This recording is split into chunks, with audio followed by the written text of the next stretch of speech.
Welcome back to Studio 5. You never stop being a parent, no matter how old your children are. But when kids grow up, some parents find it difficult to stay connected. Studio 5 contributor Connie Sokol is here with some advice. She's sharing strategies to help you connect to your adult children. Connie, it's so great to see you. It's great to see you. Obviously, grown children don't need the same parenting as little children do, even teenagers, but it's not quite that peer relationship, so it's kind of an awkward relationship to navigate. Yes, and it's shifted. So we have to acknowledge as moms, it's shifted, and we have to stop looking at our children as they're 3 and 5 and riding their little trikes.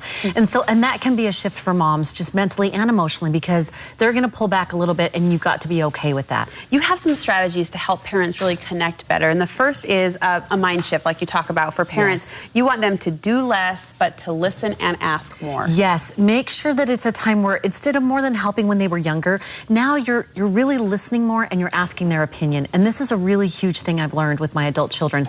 I ask their opinions, and especially about things that are their forte. So my oldest son, he's really good with mechanical things and household things. So I ask his opinion. What do you think we should do with that? I think we need this fixed. I do not ask him parenting things because he's my one with Asperger's, and he says spank him or throw him in the snow. So I do not ask. But the other stuff, and he feels so confident when I ask him that. So look to their forte and ask what the daughter say. Hey, we're having Sunday dinner. What do you think would be a good thing to make? What would be a good recipe?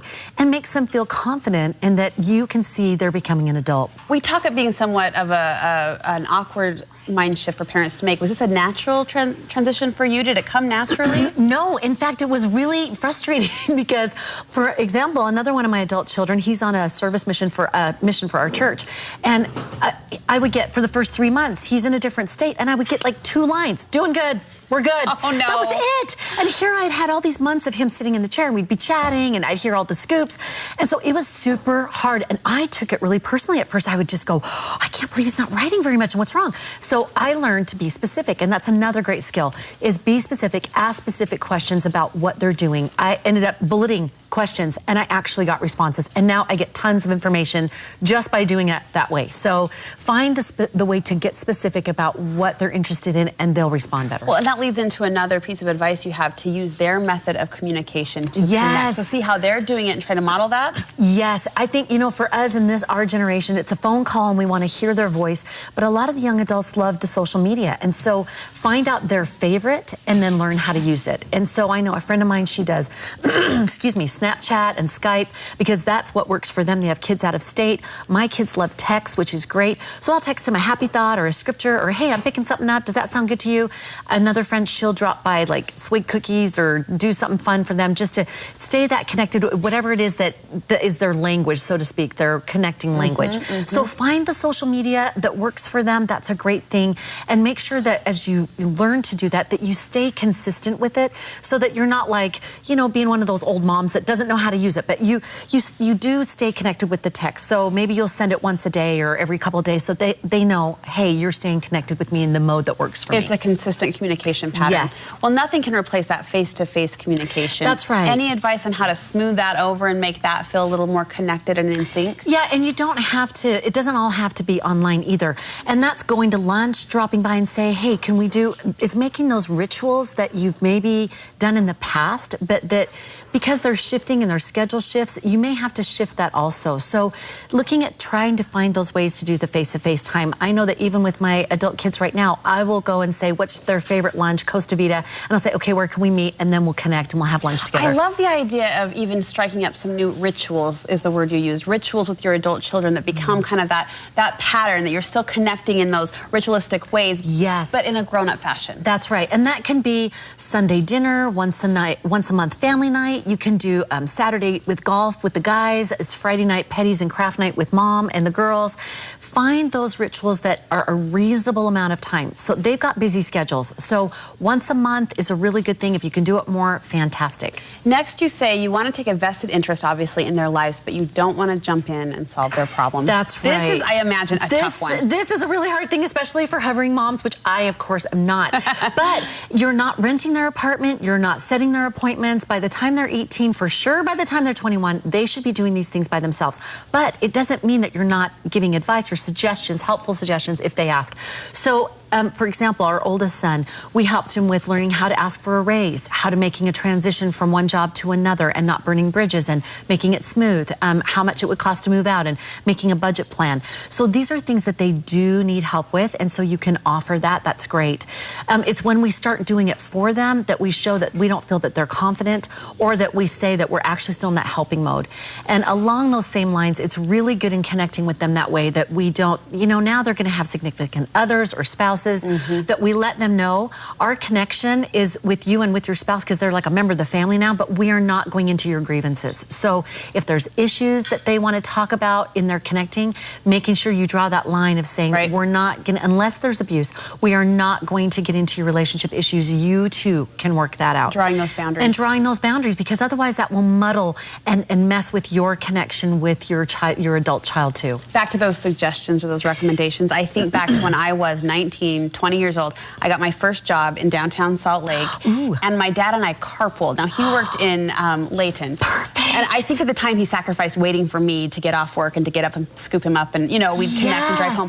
But I think back to those car conversations, and he was so masterful at suggesting or planting ideas, making me think it was my thoughts. You know what I mean? That is but guiding so and shaping on those daily drives to work and those daily drives home. It's such a growing opportunity for kids if it's played right on the part of the parents, I think. That is a perfect example, and that is a natural connection, and like you said, a regular ritual. And if you can create those, then what happens is you get beyond the superficial. Hey, how's it going? It's going great. Exactly. Work is good, blah, blah, blah. Yes. Then it gives you to go deeper, and then you get those details, and then you get feeling thoughts, and especially with men, with the young adult boys, it's hard sometimes for them to go deep like that. So those regular connections make it so that you can go deep quicker. Next, you want us to know their favorites. You say knowing their favorites and playing up on their interests will help really solidify that connection. Yes, and that's that same thing that I kind of mentioned about taking a swig cookie or a Sodalicious, or knowing if their favorites. You know, when you go to the grocery store, I know my son loves sunflower seeds, so I'll throw in a big, huge bag and just be able to let him know, hey, I was thinking of you. Or making their favorite dinner. You know, we say, hey, we're having Sunday dinner and I'm making, you know, teriyaki chicken, which you know is their favorite. It's sometimes you're going to feel like, am I bribing them to come home, you know? But whatever, incentives, that's what it is. But it's so important to keep that as I know what your favorites are, and then staying in touch with that maybe their favorites shifted. You know, you don't want to be doing it from 5 years ago and they're like, oh my gosh, are you with me? So stay up with that, and when you do those little things, it makes such a difference when you remember they like this kind of song, or they liked this kind of shirt, and you found it for them and you picked it up for them. Do you think it's hard, Connie, for parents to show affection to adult children? I think it can be, and I know that it shifted for me. And again, I think that sometimes, Mom, we're shocked when we realize they have grown up, and we see them, we get it. But then you go to give them a hug, and some of them are affectionate. I have one that gives me hugs and will give me a kiss on the cheek, and another one that I get a knuckle, and if it's a real good day, I get a squeeze on the side, you know? And was that hard at first? It was so hard. I imagine. Because and then you have to imagine they're going to start having significant others and spouses, and you have to be, you know, adjust. You've got to be aware so that you're not embarrassing them. And what a great thing to do is to just pull them aside sometime, casual, over cookies, and just say, hey, by the way, I love giving you hugs, but I'm just wondering what you're comfortable with right now, you know? And if they're giving me grief, I like to say, hey, Puddin' Pop. Hey, you lay it on thick. And I lay it on thick, and I can make my point. And then a side hug feels really good. Then they're like, okay, that's good. That's awesome. So, you know, ask them how it shifted for them if they're comfortable. I always say moms get the eternal, you know, ability to be able to love on their kids, but we want to be respectful. This is a great conversation I think will help a lot of parents in that phase of life. So thank you so much. Thank you. We also want to ask you, I want to ask you about your classes. You've rebooted these workshops for 2016, and they're going really well. Oh, they're going great. It's called Jumpstart Back to Basics, and it's different topics. This next one is on let go of busyness, comparison, guilt, and perfectionism. A lot of women I know they're depleted, they're stressed, they're feeling less than, and so we're giving tips and tools they can put right into life. Where and when? It's in Orem on February 9th, this Tuesday night, and it is a free code today. If you go to the website, you can punch the free promo code, so you can bring friends and family, but today only. So we get the promo code on your website? On the website, but register, because last time we had triple the number that we expected. So register and save your spot. All right, ConnieSokol.com is where you go. Thank you so much. Coming up.